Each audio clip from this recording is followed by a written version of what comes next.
I read this. It was on KU in motion. All right.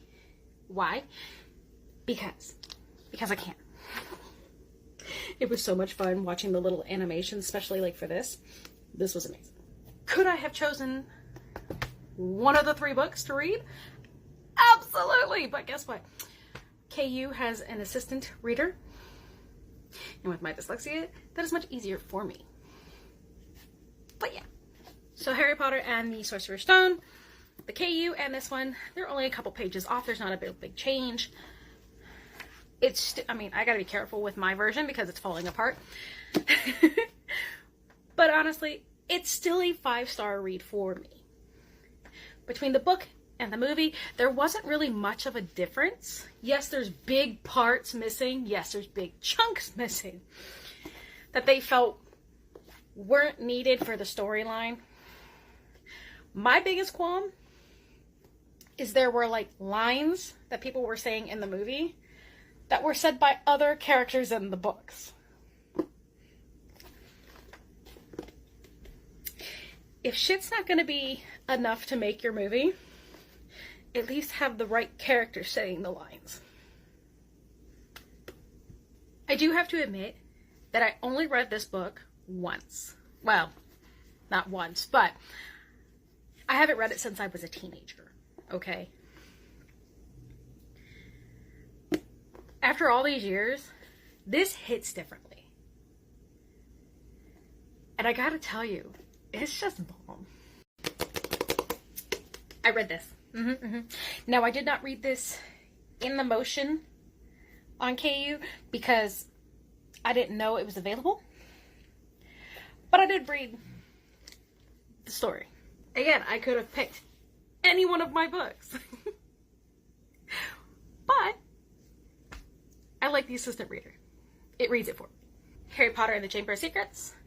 Again, between this one and the KU, there wasn't much of a difference. The page numbers were still around the same. Still a phenomenal book. And I still had that same issue with this one, with the movie. Again, parts of it they deemed weren't necessary for story in the movie are in here. But again, they had characters saying lines in the movie that other characters said in the book. Come on, let's... But again, I haven't read this since I was a teenager. You know, reading it again, I gotta tell you, I liked it. I will absolutely 100% say that I wish I had done a reaction video because I had a lot of reactions where I was like, excuse me. Wait, why is he saying that? Why is she saying that? Didn't so-and-so, like my reactions reading this were very loud. My family thought I had some issues.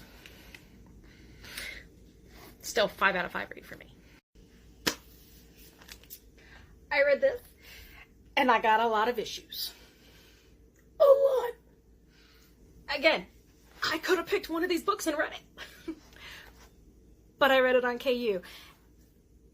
And we've got some issues to discuss. So the version of Prisoner of Azkaban is this one.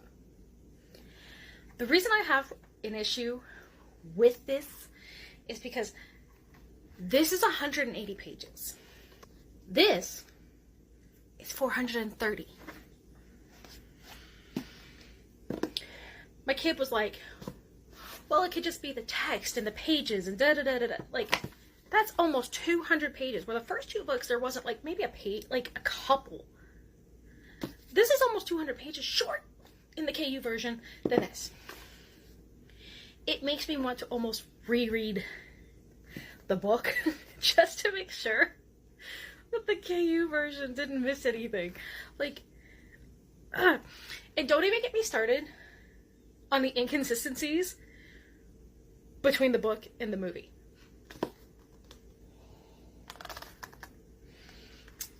The biggest one I have is when Harry gets the firebolt. Or how about when the Whomping Willow actually came into play? The movie says one thing, the book says another. There's just, besides characters saying lines that they shouldn't be saying because, you know, they were different in the book, this one had a lot of inconsistencies between the book and the movie. The book, 5 stars. Yeah, I got an issue now. I read this. I have so many problems.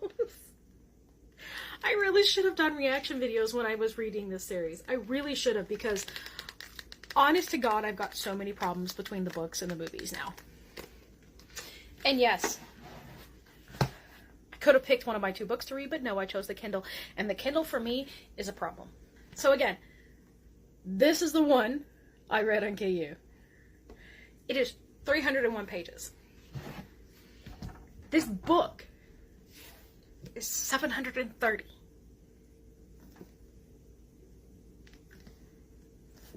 Why is there such an inconsistency?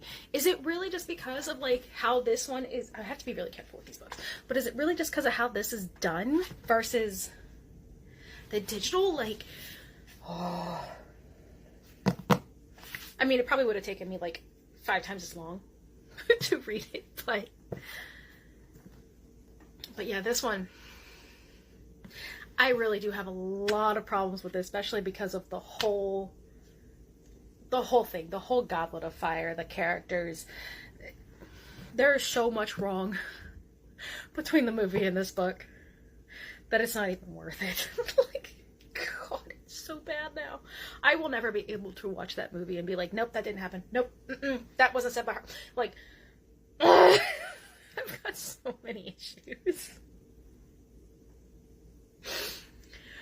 But again, I haven't read this book since I was a teenager, so rereading it again was just amazing.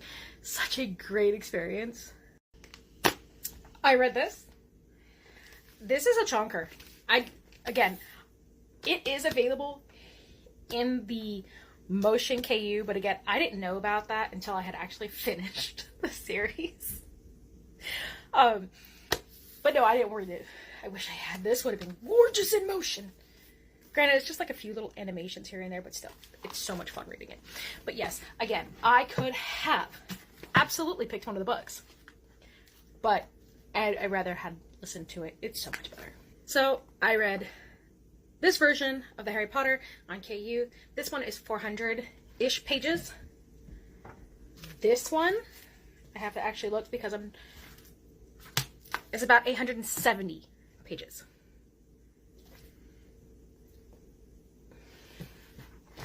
She's so big. I have to really be careful with my books. Like, they're just so ancient. Maybe they are falling apart. Stay. But again, this one, I had qualms between the book and the movie. I'm not gonna lie. Again, characters saying things they shouldn't be saying because they weren't saying them in this book. But honestly, I wasn't too disheartened by this one. Between that and the book. Or the movie, sorry. I don't know. Like, yeah, there's, again, the whole doesn't fit the storyline for the movie kind of bullshit. And there's just so much more detail and, God, you're falling apart again. Things going on in this one that were just absolutely brilliant, and God, I'm not gonna lie, I think this was my favorite. But again, haven't read it since it came out, haven't read it since I was a teenager. It just hits differently. I read this, and yes, this is the version of the Harry Potter that I read on KU. I do have the book, but again, I like my assistant reader. The KU and this one are not much different in page-wise. I think they're like maybe a page or 2 off. I don't even think that. They're both about 650 pages in length, and I absolutely love the fact that both match. Because if you've been watching the series that I've been talking about, you'll know that the last couple were shorter than the original books. Yes, this is the original hardback. I gotta tell you, I think I only read this one once. because this is in like almost pristine condition. Like, it's not falling apart like my other books. So it is filthy because I don't like the dust cover. But I love this book. I will admit this was not my favorite of the series. It's still a 5-star read. Like, I'm sorry, but if you don't think every single one of the Harry Potter books is a 5-star, there's something wrong with you. But it just, I don't know. I liked it. I liked the premise behind it. Yeah, there were differences between the movie and the book. Again, with the whole, doesn't fit the storyline of the movie. The stuff in here, though, that isn't in the movie was so much better. Really should be in the movie.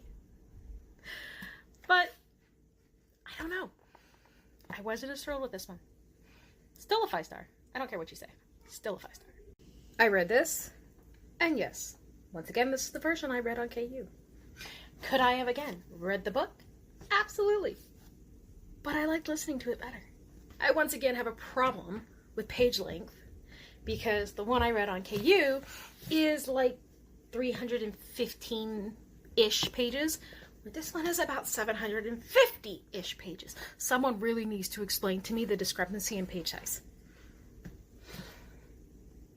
Explain to me why 1, 2, and 6 were all the same length, but none of the rest were. Someone needs to come in and explain it to me, because my dumb ass can't figure it out.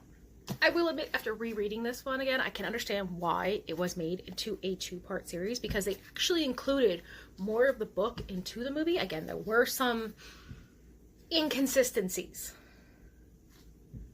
especially like with how Harry treats Kreacher. Hello. We didn't get that in the movie, but we got it in the book, and it should have been in the movie. But again, I think this is, again, one of the ones that I've only read, like, maybe when it came out, and haven't touched it since.